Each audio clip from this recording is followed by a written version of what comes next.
Jangan lupa subscribe YouTube channel Metro TV News dan jangan lupa nyalakan notifikasinya.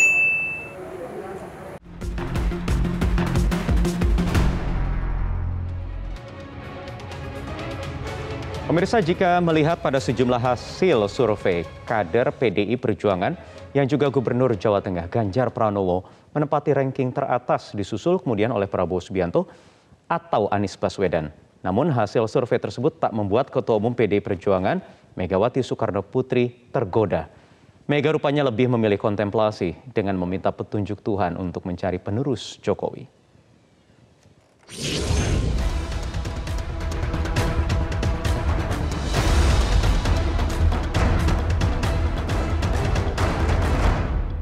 Sampai saat ini, Ketua Umum PDI Perjuangan Megawati Soekarnoputri belum menentukan siapa sosok yang bisa mewakili partainya untuk maju di Pilpres 2024. Bahkan, di saat partai lain seperti Gerindra ataupun Golkar mulai berlomba-lomba untuk mengusung calon presiden, Mega justru lebih memilih berkontemplasi untuk menentukan pilihannya. Padahal bila merujuk dari hasil sejumlah survei, kader PDIP sekaligus Gubernur Jawa Tengah Ganjar Pranowo punya elektabilitas yang cukup moncer ketimbang calon dari partai politik lain. Apakah elektabilitas Ganjar ini berpengaruh terhadap kontemplasinya Megawati? Jawabannya iya dan pasti. Kenapa? Pertama, sampai saat ini Megawati belum memutuskan soal siapa yang akan maju, termasuk Puan Maharani. Kalau tidak mempertimbangkan Ganjar Pranowo, tentu Megawati sudah mengumumkan kepada publik bahwa di Pilpres 2024 yang akan datang akan mengusung Puan Maharani. Tapi itu tidak dilakukan karena ada variabel Ganjar yang saat ini sedang menjadi darling, sedang populer dan naik daun. Inilah yang sepertinya membuat Megawati saat ini sedang menghitung betul soal apakah akan tetap mengusung Puan Maharani atau Ganjar Pranowo. Seluruh kader PDIP mengaku menghormati apapun keputusan Megawati. Apalagi kontemplasi yang sama juga pernah dilakukan Megawati sebelum memberikan dukungan kepada Jokowi untuk maju di Pilpres 2014 dan 2019. Termasuk melakukan kontemplasi, mohon petunjuk dari Tuhan Yang Maha Kuasa terhadap sosok pemimpin yang benar-benar layak untuk meneruskan kepemimpinan dari Pak Jokowi. Karena yang harus dilakukan oleh partai adalah kesinambungan kepemimpinan dari Pak Jokowi dengan berbagai prestasinya itu sangat penting untuk dicarikan sosok yang paling tepat di dalam melanjutkan estafet kepemimpinan itu. Gara-gara isu Pilpres 2024, beberapa bulan terakhir ini Partai Banteng didera konflik internal yang panas. Gubernur Jawa Tengah Ganjar Pranowo disebut-sebut tengah berebut tiket Pilpres dengan Puan Maharani, putri Ketua Umum PDI Perjuangan Megawati Soekarnoputri. Tak sekedar rumor atau gosip, faktanya berbagai intrik politik sudah kentara terlihat. Baik di gerbong Ganjar maupun di kubu Puan sudah muncul berbagai deklarasi relawan di berbagai daerah. Padahal bila ditarik ke belakang, sudah ada instruksi dari sang Ketua Umum langsung agar kader tak membahas Pilpres. Tim Liputan, Metro TV.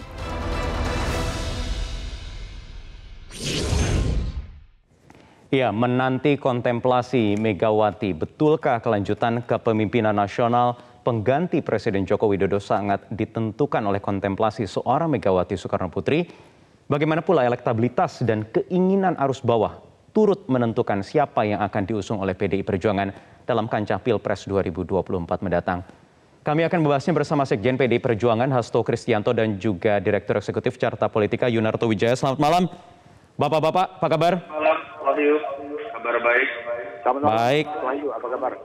Baik, alhamdulillah baik. Saya ingin ke Mas Hasto terlebih dahulu. Mas Hasto, survei-survei sudah mulai menampilkan, sudah semakin jelas terang benderang namanya, perolehan elektabilitasnya juga sudah semakin jelas. Sampai kapan Bu Mega akan berkontemplasi, Mas Hasto? Ya, pertama saya luruskan dulu tadi narasi dari Metro TV tadi. Sepertinya PDI Perjuangan ada konflik. Nggak ada konflik. Jadi narasi seperti itu kan justru juga menimbulkan tanda tanya bagi masyarakat, mengingat Metro TV kan juga punya afiliasi dengan pihak tertentu, partai tertentu. Nah, yang ingin kami tegaskan adalah proses mencari pemimpin itu bukan hanya sekedar elektoral. Kontemplasi ini bersifat aktif. Kontemplasi ini juga melalui dialog, melalui perenungan, dengan melihat bagaimana nasib lebih dari 270 juta rakyat Indonesia ke depan, bagaimana kesinambungan dengan pemerintahan Presiden Jokowi, bagaimana keteguhan pemimpin di dalam menghadapi risiko-risiko yang tidak mudah, termasuk keberanian untuk mengambil kebijakan yang tidak populer sekalipun. Juga tantangan-tantangan eksternal, Laut Tiongkok Selatan membara, sehingga perlu pertimbangan yang bening, yang jernih. Dan kalau kita lihat dari pengalaman tahun 2014, Ibu Mega mengambil keputusan, ini kami ada nih, itu baru tanggal 14 Maret 2014. Dan sebelum itu ada proses menyiapkan seorang pemimpin. Untuk memilih ketua RT saja kita lihat rekam jejaknya, karena mereka berada di tengah rakyat. Mereka berada di ujung terdepan di tengah rakyat. Ini seorang presiden dengan tanggung jawab yang besar. Karena itulah mari kita bersama-sama sebagai warga bangsa untuk melihat hal tersebut dengan jernih.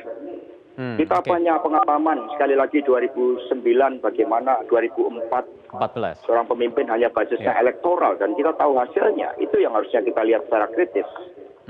Oke, baik. Artinya kontemplasi ini tidak akan bisa diketahui waktunya dalam waktu dekat karena mengacu di Pilpres sebelumnya saja, juga di 2014 saja juga di last minute sekali begitu ya. Ini pasti akan seperti itu atau bagaimana, karena melihat dinamikanya kan mungkin agak sedikit berbeda dengan yang terjadi 2 periode yang lalu, Mas Hasto. Last minute itu kalau kita tidak melakukan persiapan. Last minute atau setahun sebelumnya, atau 5 bulan, 6 bulan sebelumnya, di dalamnya ada suatu proses penyiapan seorang pemimpin melalui dialog yang intens terhadap bagaimana tanggung jawab pemimpin ke depan itu. Sehingga yang penting adalah proses yang ada. Di situ juga ada proses untuk menyiapkan secara moral, spiritual yang disiapkan. Saya dulu ikut mendampingi Bu Mega ketika Pak Jokowi dipersiapkan dengan sangat baik, dialog itu cukup panjang dilakukan, dan kita kan sudah punya pengalaman cukup panjang untuk itu. Maka mari kita lihat rekam jejak seorang pemimpin, prestasinya bagaimana, rekam jejaknya bagaimana aspek-aspek kognitifnya, itu yang kita lihat semuanya secara jernih.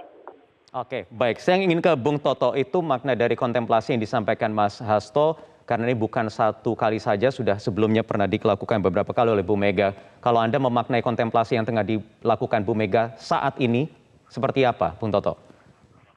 Iya, sebetulnya kalau kontemplasi saya yakin kader internal, atau apalagi orang-orang terdekat Ibu Mega yang bisa memaknai ya. Tapi kita sebagai pihak luar, paling tidak kan bisa mencoba membaca fakta-fakta empiris apa yang pernah terjadi dalam konteks pengambilan keputusan seorang Ibu Megawati Soekarno Putri terkait dengan siapa yang akan dimajukan menjadi capres. Minimal kita pernah belajar di 2014, dan saat itu lebih sakral. Pertanyaan terbesarnya adalah Ibu Mega maju sendiri atau kemudian kader lain. Dan orang saat itu memang persamaannya adalah melihat pendekatan elektoral dengan situasi yang agak mirip.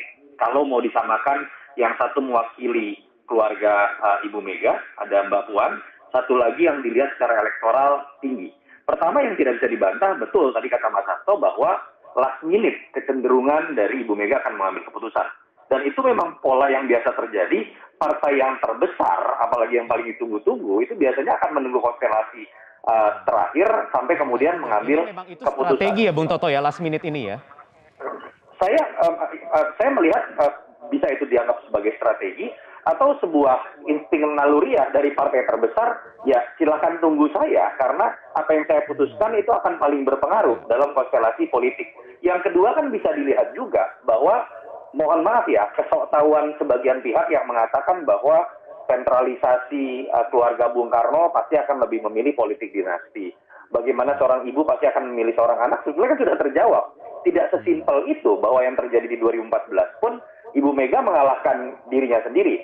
Nah, tapi pertanyaannya adalah apakah betul faktor elektoral akan menjadi satu-satunya faktor penentu? Kan ada beberapa catatan. Kalau pemilu diadakan hari ini dan pendekatannya adalah kekuasaan, tentu saja Ganjar Pranowo yang akan diusung oleh PDI Perjuangan atau Ibu Megawati Soekarno Putri. Tapi kan ada dua variabel lain yang membuat dinamisasi yang mungkin terjadi. Pertama, situasinya masih 2 tahun lebih. Sehingga apa yang tampak di survei-survei sekarang, itu masih mungkin berubah. Itu yang Sangat pertama. fluid ya? Yang kedua, kenapa? Ya. Sorry Bang Wahyu. Iya, sangat fluid artinya waktu masih ada 2 tahun ini ke depan. Ya, situasinya masih sangat mungkin berubah. Karena survei itu kan bertanya kalau pemilu diadakan hari ini. Sementara pemilu bukan bulan depan, tapi 2 tahun lagi. Itu variabel pertama yang membuat dinamisasi sikap Ibu Mega, andai kata pun berhitung secara elektoral masih mungkin berbeda. Yang kedua, kita tahu ada variabel lain tentu saja. Ini kan berbicara mengenai bagaimana regenerasi, bagaimana kemudian masa depan PDI Perjuangan ke depan juga. Ketika orang sebagian mengatakan Ibu Mega sudah tidak cukup muda, misalnya mengatakan seperti itu. Sehingga pilihan terhadap kepemimpinan nasional menurut saya akan berpengaruh. Kita bisa lihat, ada variabel lain yang dihitung juga oleh seorang Ibu Megawati, bukan sekedar survei, atau berbagai resiko yang bisa diambil. Contoh deh, Pilkada DKI. Orang mengatakan pilihannya salah, karena Ahok kalah. Tapi kalau mau dilihat secara lebih jeli, sebetulnya, itu memperkuat positioning PDI Perjuangan sebagai partai pendukung kebinekaan. Jadi walaupun kehilangan sebagian segmen di Jakarta, jangan-jangan PDI Perjuangan dalam momen itu malah kemudian mendapatkan di satu sisi dapat advantage juga di begitu level ya. nasional karena menjadi makin kuat posisinya sebagai partai nasional. Saya pikir itu sehingga saya memang melihat sulit berharap ada keputusan dalam waktu dekat.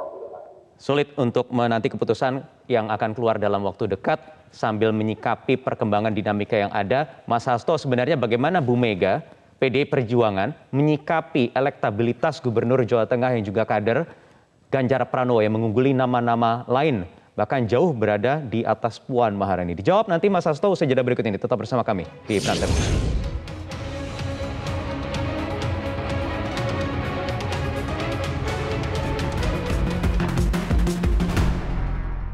Baik, kembali di Prime Time News. Pertanyaan saya tadi sebelum jeda ke Mas Hasto adalah bagaimana sebenarnya Bu Mega? Ini yang belum pernah ada jawaban yang keluar, Mas Hasto. Apalagi Mas Hasto mewakili partai, sekjen, mewakili Bu Mega juga. Bagaimana sih sebenarnya menyikapi elektabilitas Mas Ganjar Pranowo yang di sejumlah lembaga survei mengungguli nama-nama lain? Pak Prabowo ada di atas, ada di bawahnya Mas Ganjar. Mbak Puan juga bahkan jauh ada di bawah Mas Ganjar. Bagaimana Mas Hasto? Kalau kita lihat keputusan Bu Mega sebenarnya sangat clear bagaimana segala sesuatunya itu bagi bangsa dan negara. Itu pertimbangan utama dari Ibu Megawati Soekarno Putri. Dan bagi kami pemilu legislatif, pemilu presiden itu bukan persoalan orang per orang. Ini persoalan tanggung jawab kolektif partai, bagaimana kaderisasi kepemimpinan partai terus-menerus dilakukan. Karena itulah partai tidak pernah berhenti di dalam menghasilkan pemimpin-pemimpin. Dan itu tumbuh dari bawah. Kami bukan partai yang suka membajak kader partai lain hanya demi kepentingan elektoral. Kami lebih konsisten untuk membangun dari dalam, melakukan rekrutmen, kaderisasi kepemimpinan itu. Kalau kita lihat pengalaman Pak Ganjar sendiri ketika dia menjadi gubernur pertama kali berhadapan dengan Pak Bibit Waluyo, bahkan kemudian ada yang membelah partai dengan mencalonkan Ibu Rusli Ningsih. Elektoral Pak Ganjar Pranowo jauh di bawah incumbent saat itu. Tapi di sini partai punya kekuatan gotong royong, partai punya akar historis yang sangat kuat, dan partai punya optimisme di dalam menatap masa depan. Sehingga ketika Ibu Mega saat itu mengambil keputusan, langsung seluruh komponen bergerak. Maka dalam konteks saat ini, apalagi terkait dengan seorang presiden dengan tanggung jawab yang berat, sekali lagi pertimbangannya sangat matang dan kami juga melakukan kalkulasi terhadap momentum politiknya. Setiap pemimpin akan diuji terhadap tantangan-tantangan yang ada, bagaimana dia memberikan jawaban. Itulah yang dilakukan oleh Ibu Megawati Soekarno Putri dan track record-nya sangat jelas. Ya, jadi sikapnya apa? Secara bulat apa kira-kira Bu Mega menanggapi elektabilitas Mas Ganjar Pranowo yang kemudian kalau tadi Mas Hasto mengatakan tidak ada apapun karena memang semuanya berjalan seperti biasa, tidak ada konflik. Bagaimana sebenarnya? Padahal kita tahu ada dinamika banteng celeng beberapa minggu terakhir ini, Mas Hasto. Dinamika biasa, jangankan suatu partai politik, dalam keluarga saja ada dinamika. Dalam suatu perusahaan pemberitaan ada dinamika terkait dengan headline yang mau diangkat misalnya. Jadi itu bukan suatu yang haram, itu suatu yang hidup. Justru dalam dialektika itulah akan terjadi focusing, akan terjadi kristalisasi terhadap sosok pemimpin yang akan dicalonkan. Dan dinamika itu direspon sebagai satu hal yang sehat. Dan pengalaman menunjukkan ketika Ibu Megawati mengambil keputusan, semua tegak lurus dalam satu nafas. Karena kami semua meyakini bahwa keputusan Ibu Mega betul-betul bagi bangsa dan negara. Dan itulah yang terus kami lakukan sambil menunggu Ibu Mega mengambil keputusan. Tentu saja nanti juga berdialog dengan tokoh-tokoh nasional, berdialog dengan Bapak Jokowi, mendengarkan suara rakyat. Tapi sebagaimana konsen dari Bung Wahyu tadi bahwa survei bukan satu-satunya ukuran. Sebagaimana Bung Totok tadi meyakini bahwa survei itu kan untuk hari ini ketika survei itu dilakukan. Tapi dinamika itu kan akan terus terjadi dan politik selalu ada momentum. Selalu ada juga gambaran bagaimana peta koalisi ke depan. Mengingat saat ini tantangan untuk recovery atas persoalan pandemi itu memerlukan konsentrasi utama kita. Oke, Bung Toto, saya ingin jadi bertanya-tanya, ada dinamika yang terjadi di internal konflik, walaupun tadi Mas Hasto katakan tidak ada konflik sebenarnya. Apakah sebenarnya justru dinamika yang terjadi ini ketika dikelola dengan baik akan jadi advantage atau tidak untuk PDI Perjuangan? Atau sebaliknya? Yang pasti pertama sekarang kalau kita bicara pemberitaan selama 3 bulan, saya bisa katakan 4 bulan terakhir ya. Pertama kali Mas Bambang Pacul mengeluarkan sebuah statement yang agak membuat ramai pemberitaan terkait acara DPD di Jawa Tengah. Itu kan memang didominasi oleh pemberitaan internal PDI Perjuangan. Di situ kemudian orang berbicara mengenai Mbak Puan yang mungkin maju, Mas Ganjar yang surveinya lebih tinggi, lalu membaca bagaimana Ibu Mega akan bersikap, lalu bagaimana sampai kemudian konflik di level DPC loh itu, Purworejo itu kemudian menjadi pemberitaan di level nasional. Jadi dalam konteks itu sebenarnya PDIP akhirnya mendapatkan keuntungan. Itu pernah terjadi juga pada saat pertanyaan besar Jokowi maju atau tidak. Nah, tetapi kan bagaimana keuntungan yang didapat di level udara, dominasi pemberitaan ini kemudian bisa dipertahankan dan tidak kemudian memang berujung menjadi sebuah konflik yang nyata. Karena suka atau tidak, sebelum Ibu Mega mengambil keputusan, semua pihak pasti punya libidonya sendiri untuk menjagokan jagoannya masing-masing. Dan itu lumrah. Ada pendukung Mbak Puan, ada yang merasa lebih diuntungkan kalau Mas Ganjar maju, ada yang merasa dua-duanya tidak cukup menguntungkan, jangan-jangan ada yang berpikir mengenai Jokowi 3 periode, itu pasti ada. Tapi partai ini memang menariknya begini, partai ini adalah partai yang party ID-nya tertinggi selain PKS. Sehingga ketika keputusan sudah diambil oleh Megawati, kecenderungannya mesin politik kan bekerja keras. Nah, pertanyaannya kemudian dengan situasi seperti itu, apakah alangkah tidak baiknya bahwa tidak di last minute itu dilakukan? Karena ketika semakin cepat keputusan diambil oleh Ibu Mega, jangan-jangan mesin politik dengan partai ID tinggi tadi bisa bekerja lebih lama. Itu yang menurut saya jadi sebuah seni yang mungkin PDI Perjuangan harus sikapi sehingga kemudian mendapatkan hasil yang optimal baik buat partai ataupun kemenangan di Pilpres. Oke. Baik, terakhir Mas Hasto, jadi kapan selesainya kontemplasi Bu Mega? Karena Mas Hasto ikut mengawal juga tadi. Ya itu terus-menerus menjadi bagian dari kultur kepemimpinan Bu Mega. Bahkan juga saya sebagai sekjen menjabarkan itu di dalam kultur organisasi kepartean. Contohnya melalui gerakan menanam pro pada lingkungan. Nah, sambil menanam itu kita juga berpikir tentang bagaimana keseimbangan alam raya, bagaimana Indonesia yang indah kalau tidak terjadi bencana lingkungan. Itu kan suatu kontemplasi. Jadi kontemplasi ini dinamis tetapi melekat kepada apa yang menjadi harapan rakyat bagi masa depan bangsa dan negara. Baik. Apakah akan dijawab nanti di Kongres 6 di 2023, Mas Hasto? Kalau Kongres 2024, jadi sebelum Kongres 2024, hal tersebut keputusan akan diambil. Oke, baik, kita nantikan bersama-sama. Terima kasih Mas Hasto. Bung Toto, terima kasih sudah bergabung bersama kami di Prime Time News malam hari ini.